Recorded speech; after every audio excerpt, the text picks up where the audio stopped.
The message came through at 11:47 p.m. on a Thursday night. 3 words that would unravel everything. I see you. District Attorney Marcus Holloway stared at his phone, his scotch suspended halfway to his lips. The number was blocked, probably a wrong text.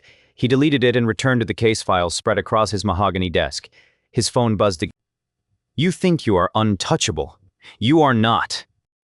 Marcus set down his glass. 23 years as a prosecutor, 15 as the DA. He'd put away mobsters, corrupt politicians, serial killers.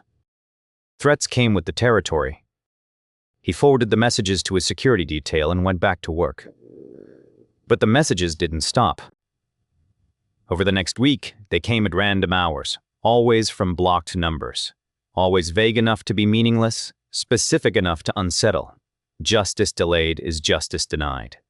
Except for her. How do you sleep at night? The truth always surfaces.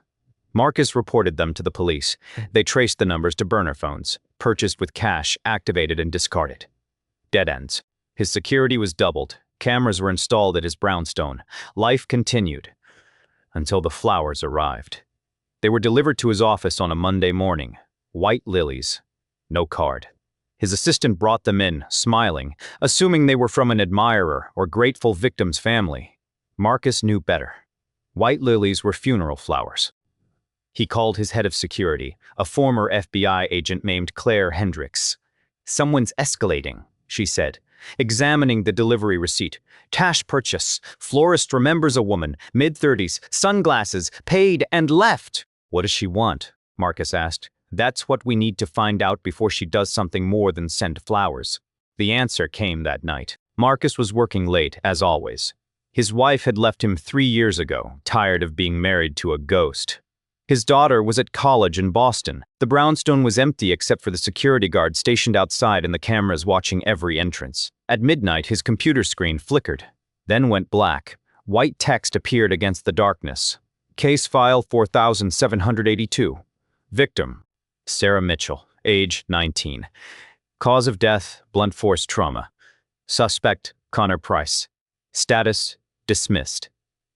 Marcus felt ice water flood his veins. The text continued. You buried this case 6 years ago. You knew he was guilty. You let him walk because his father donated to your campaign. Sarah Mitchell's family got nothing. No justice, no closure. Just your empty promises and political ambition. The screen went black again. Then his phone rang. Blocked number. Marcus answered. Who is this?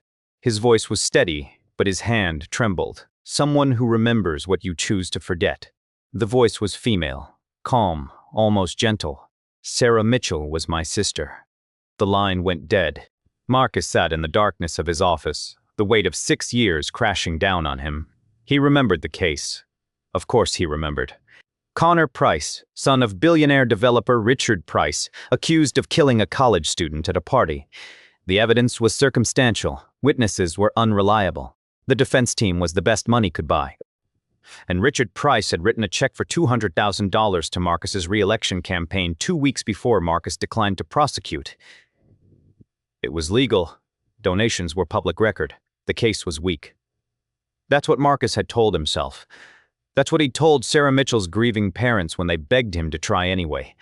He'd moved on. Career soaring, conviction rate pristine. Sarah Mitchell became a footnote, but someone hadn't moved on. The next morning, Marcus called an emergency meeting with Claire and his senior staff. We have a situation, he began. He explained the messages, the flowers, the hacked computer, the phone call. His chief deputy, a sharp woman named Rachel Torres, leaned forward. The Mitchell case. I remember it. We didn't have enough for a conviction. We had enough to try, Marcus said quietly. I chose not to. The room fell silent. Claire broke it. Whoever this woman is, she's sophisticated. She hacked your personal computer remotely. She's been tracking your movements. This isn't just an angry family member. She's got resources and skills. What does she want? Rachel asked. As if in answer, every phone in the room buzzed simultaneously. A message from a blocked number. Press conference, tomorrow, 3 p.m., City Hall steps. Confess what you did, or I will. Marcus looked at the faces around him. Fear. Confusion. Calculation. "We don't negotiate with threats," Claire said. "We find her first." But finding Emily Mitchell proved impossible. She was a ghost. After Sarah's death, Emily had dropped out of medical school. The family home was sold, her parents had both passed away, her father from a heart attack 2 years after Sarah's murder, her mother from cancer a year later. Emily had vanished. No credit cards, no social media, no employment records, nothing. "She's been planning this for years," Claire said, reviewing the sparse file. "Living off the grid. Learning. Preparing. For what?" Marcus asked, though he already knew the answer. "To destroy you." The press conference deadline came instead. He gave a statement through his press secretary about credible threats and ongoing investigations. The media speculated. Conspiracy theories bloomed online. That night, Emily made her next move. Every major news outlet in the city received an encrypted file. When opened, it contained the complete Sarah Mitchell case file. Every witness statement, every piece of evidence, every memo from Marcus's office debating whether to prosecute. And a video. It was security footage from Connor Price's father's office, dated 2 weeks before the case was dismissed. The video showed Marcus Holloway entering Richard Price's office. They shook hands, talked. Marcus left with an envelope. The donation had come 3 days later. The video proved nothing illegal. But it proved something worse. It proved the appearance of corruption. In politics, appearance was everything. The story exploded. DA Holloway under fire for dismissed murder case. Did campaign contributions buy justice? Sarah Mitchell's family deserves answers. Marcus's phone rang constantly. His staff scrambled. Calls for his resignation flooded social media. The state attorney general announced an investigation. Marcus sat in his office, watching his career implode in real time. His phone buzzed. "Emily. You could have just told the truth. Now everyone knows anyway."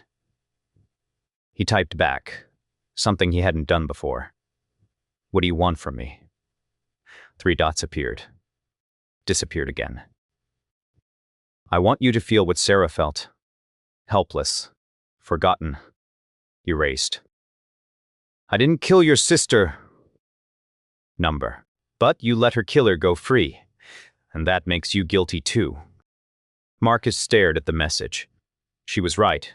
He told himself it was pragmatism, political reality, the limitations of the justice system, but the truth was simpler and uglier. He'd chosen his career over a dead girl's justice. "Where's Connor Price now?" he typed. "Living in Monaco. Spending daddy's money. He's never faced a single consequence." Marcus made a decision. He called a press conference for the next morning, real this time. No prepared statement, no press secretary buffer. He would tell the truth. Claire tried to stop him.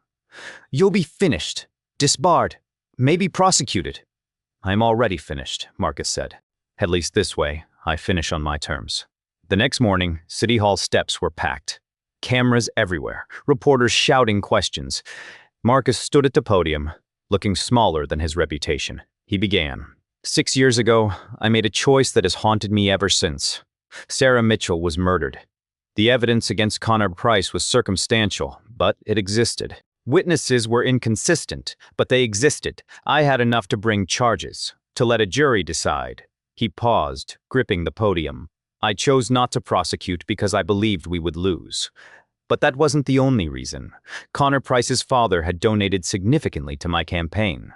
I convinced myself there was no connection, that I was making a purely legal decision. But I can't know that for certain.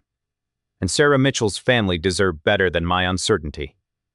The crowd was silent. I don't expect forgiveness. I don't deserve it. But I owe the Mitchell family, and this city, the truth. I failed Sarah Mitchell. I failed her family. I failed my oath, and I am resigning as district attorney effective immediately. He stepped away from the podium as chaos erupted. That night, alone in his brownstone with his security detail dismissed, Marcus received one final message. "Thank you. Nothing more." He typed back, "Will this bring you peace?" The response came minutes later. Number, but it brings accountability. That's enough. Marcus sat in the darkness, his career over, his reputation destroyed, facing possible criminal charges. But for the first time in 6 years, he felt something like relief. The truth was out. The weight was lifted. 2 months later, new evidence emerged in the Sarah Mitchell case. A witness who'd been too afraid to come forward initially, emboldened by the publicity, provided testimony placing Connor Price at the scene with Sarah minutes before her death. The new district attorney, armed with both old and new evidence, brought charges. Connor Price was arrested in Monaco and extradited. The trial lasted 6 weeks. The jury deliberated for 4 hours. Guilty. Life sentence without parole. Marcus watched the verdict from his apartment. He'd been disbarred but avoided prosecution himself. The AG determining his actions, while unethical, didn't cross into criminality. His phone buzzed. Marcus typed, "Can you? I am learning to. I am sorry. For what it's worth. It's worth something. Not everything, but something." The messages stopped after that. Marcus never heard from Emily Mitchell again. He took a job teaching legal ethics at a community college. The pay was a fraction of what he'd made. The prestige? Non-existent. But the work felt honest in a way nothing had in years. On the anniversary of Sarah Mitchell's death, Marcus visited her grave for the first time. He brought white lilies, not as a threat this time, as an apology. The headstone was simple. Sarah Ann Mitchell, beloved daughter and sister. Someone had left fresh flowers already. Roses. Pink. Sarah's favorite color according to the obituary Marcus had finally read in full. He knelt, placing his lilies beside the roses. "I am sorry I failed you," he said to the stone. "I can't undo that. But I promise you won't be forgotten again." A voice behind him spoke softly. "She already knows." Marcus turned. A woman stood 20 feet away, mid-30s, dark hair, eyes that had seen too much grief. They looked at each other across the cemetery grass, 2 people connected by failure and loss and the long road to something like redemption. Emily nodded once, then turned and walked away. Marcus watched her go, then looked back at Sarah's grave. Justice had finally come. Late, imperfect, incomplete. But it had come, because someone refused to forget, because someone demanded accountability, because the truth, no matter how long buried, always fights its way to the surface. And sometimes, it takes one person, armed with nothing but determination and the memory of someone they loved, to tear down walls that seem unbreakable. Marcus stood, touching the cold stone one last time. "Rest easy, Sarah," he whispered. He left the cemetery, the weight of 6 years finally beginning to lift. Behind him, the wind scattered flower petals across the grass, white lilies and pink roses mixing together in the fading light. The guilty had faced justice. The forgotten had been remembered. And the man who thought he was untouchable had learned the hardest lesson of all. In the end, we are all accountable.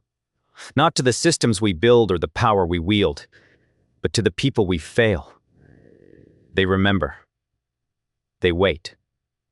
And when the time comes, they make sure the truth can no longer hide in the shadows.